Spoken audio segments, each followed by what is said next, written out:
मनाचे श्लोक चिंतन भाग 3 सादरकर्त्या सौ सुमन जडिये. गणाधीश जो ईश सर्वा गुणांचा, मुळारंभारंभ तो निर्गुणाचा. नमो शारदा मूळचत्वार वाचा, गमुपंथानंत या राघवाचा. शुकासारिखे पूर्ण वैराग्य ज्याचे, वसिष्ठा परी ज्ञान योगेश्वराचे. कवी वाल्मिका सारिखा मान्य ऐसा, नमस्कार माझा सद्गुरु रामदासा. जय जय रघुवीर समर्थ.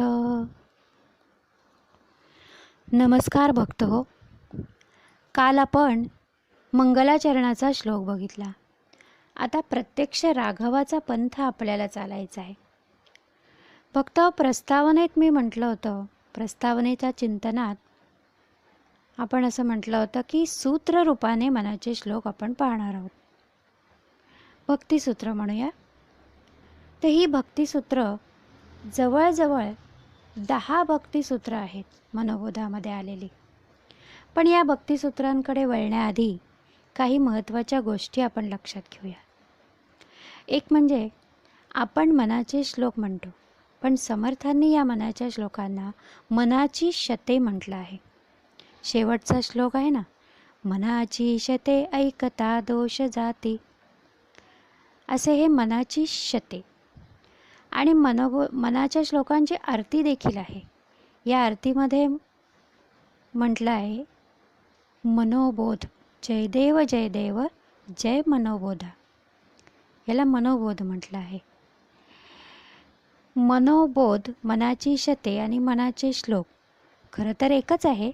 आपल्या माहितीसाठी मी आपलं सांगितलं. भुजंग प्रयात हे वृत्त या मनाच्या श्लोकांचं आहे. अतिशय सुंदर असं गेय रूप याला प्राप्त होतं आणि भक्तिरस आपोआपच निर्माण होतं. हे मनाचे श्लोक म्हणताना ज्या गेयामध्ये आपण म्हणतो ना, त्याच्यामुळे खरं तर लक्ष वेधून घेतलं जातं. असे हे खूप रसाळ आणि भक्तिरस उत्पन्न करणारे असे हे मनाचे श्लोक आहेत. दुसरी गोष्ट अशी की 3 विभागात हे मनाचे श्लोक सांगितले गेले आहेत. पहिला श्लोक हा मंगलाचरणाचा आहे. शेवटचा श्लोक हा फलश्रुती सांगणारा आहे. मग राहिले किती? 203 मनाचे श्लोक.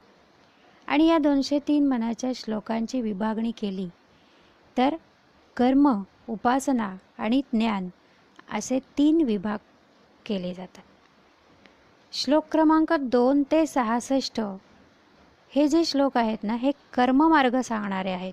काय करावं, काय करू नये हे सांगणारे हे श्लोक आहेत.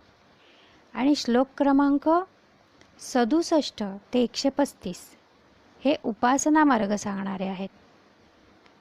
आणि 136 ते 201 हे ज्ञानमार्ग सांगणारे आहेत.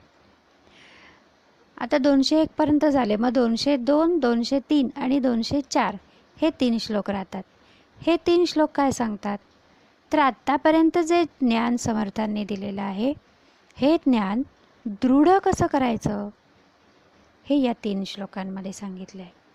अशी ही 205 श्लोकांची विभागणी केलेली आहे. म्हणजे राघवाचा साक्षात्कार झाल्यावर काय फळ प्राप्त होतो ते शेवटच्या श्लोकात सांगितलं आहे. फलश्रुती हवीच नाही का? तर असे हे मनाचे श्लोक. आता हा उपदेश मनालाच का बरं केला आहे याचंही महत्त्व आहे. काय महत्त्व आहे? कारण या मनाचं स्वरूप कसं आहे? या मनाचं स्वरूप आपण कवी बहिणाबाईंची कविता ऐकली असेल. आता वत भुईवर गेलं गेलं आभायात. आत्ता आपल्याजवळ असणारं मन क्षणात कुठे जाईल सांगता येत नाही. असं हे मनाचं स्वरूप आहे. माऊली आपल्याला सांगते, एरवी रहाटावया थोडे त्रैलोक्य यया या मनाला म्हटलं तर छोटीशी जागा पुरते, पण जर फिरायलाच गेलं हे मन तर त्रैलोक्यसुद्धा पुरत नाही हो. असं हे मन. एक छानसा दृष्टांत देखील माऊली देते. मरकटाला कधी समाधी लागेल का हो? तसं हे मन. वाऱ्याला जसं मुठीत पकडता येत नाही तसंच या मनाचं आहे. याला स्थिर ठेवणे अतिशय कठीण. परंतु या मनाचा एक गुण, सद्गुण सगळ्या संतांनी जाणला आणि तो म्हणजे हे मन आपल्याला मोक्षाप्रत घेऊन जातं. मन एवं मनुष्याणाम कारणं बंधमोक्षयोः गीता सांगते.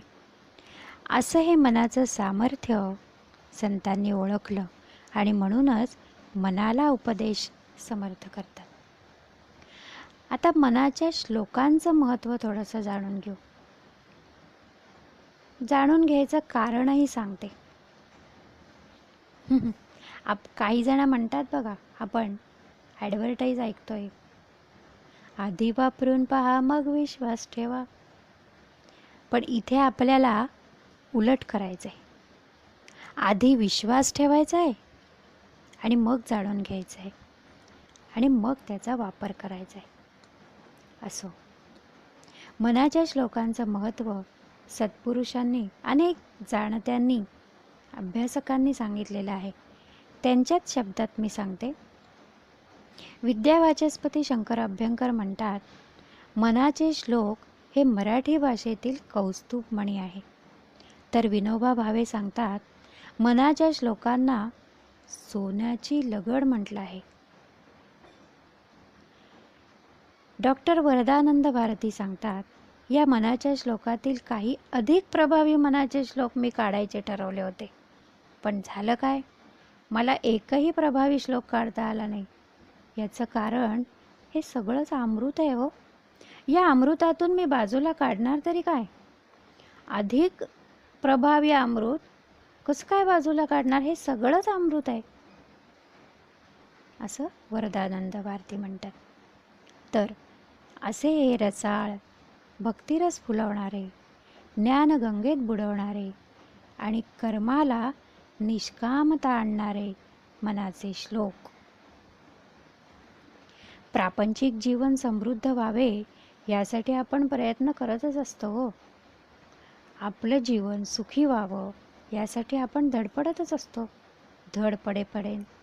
परंतु याला जर परमार्थाची जोड मिळाली तर ते जीवन अधिक सार्थक होते, अधिक सुखी होते.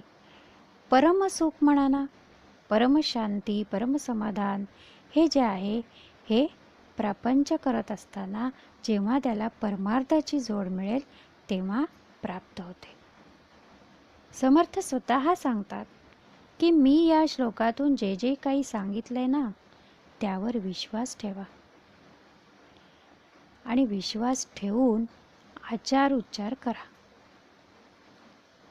अखंड आनंद, अखंड समाधान आणि मनःशांती याचा अनुभव तुम्हाला निश्चित प्राप्त होईल, असं समर्थ सांगतायत. माऊलींनी पण 9व्या अध्यायात सांगितलं होतं ना, तरी अवधान एक वेळ दिजे, मग सर्व सुखासी पात्र होईजे, हे प्रतिज्ञोत्तर माझे उघड ऐका. भक्त हो, संत आपल्याला असा विश्वास देतात आणि मग उपदेश करतात. भक्त हो, उद्या अजून एक दिवस प्रस्तावनेत जाईल.